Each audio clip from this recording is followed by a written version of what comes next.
Saylani welfare 2014 سے I T کے اندر تعلیم مسلسل دے رہا ہے اور ہر آنے والے سال پہ ہم ایک نئے ویژن، ایک نئی سوچ کے ساتھ آگے بڑھ رہے ہیں. ہمارے حضرت مولانا بشیر فاروقی صاحب کی ایک سوچ تھی کہ ہم ملک پاکستان کا جو $125 بلین کا قرضہ ہے وہ انشاءاللہ سیلانی اتارے گا. اب یہ جو سوچ ہے، یہ پیسہ، یہ قرضہ کیسے اترے گا؟ تو ایسا نہیں ہے کہ صرف بات کر دی گئی ہے.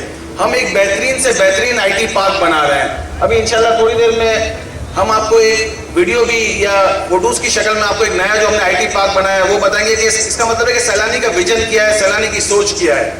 آج ہم نے جو ہزاروں ڈالر ہمارے وہ بچے جنہوں نے بیچ 1 بیچ 2 بیچ 3 بیچ 4 کے اندر پاس آؤٹ کیا تھا، ان بچوں کو آج ہم نے بلایا کہ آج آپ نے اگر ہزاروں ڈالر کمایا ہے تو آج ہم آپ کو ان ملک کے صنعت کاروں کے بیچ میں بٹھاتے ہیں جن سے آپ کا جب پیچ اپ ہوگا، جب آپ ان سے ملو گے تو انشاءاللہ اس سے ملک کو فائدہ ہوگا، کیونکہ آپ کے پاس آئیڈیاز ہیں، ان کے پاس انویسٹمنٹ ہے. دنیا میں کام اسی طریقے سے ہوتا ہے کہ اگر کسی کے پاس آئیڈیاز ہیں، کسی کے پاس انویسٹمنٹ ہے. انشاءاللہ اس طریقے سے مل جل کے یہ جو اس وقت ملک پاکستان کی جو ایکسپورٹ ہے وہ تقریباً $30 بلین ہے. اس کے اندر سے ابھی سلیم اللہ صاحب نے بتایا تھا $3.2 بلین، تو ہم اندازہ لگاتے ہیں $4 بلین کی آئی ٹی کی ایکسپورٹ ہو رہی ہے. اچھا، اب اس 4 بلین کو 100 بلین پہ لے جانا ہے، ٹارگیٹ تو بڑا مشکل ہے، لیکن الحمدللہ سیلانی نے، ہمارے حضرت مولانا بشیر فاروقی صاحب نے یہ عزم لے لیا ہے کہ انشاءاللہ ہم اس ملک کا قرضہ اتاریں گے، اور اتاریں گے آئی ٹی کے تحت، اور ہمارا یہی بچہ اتارے گا.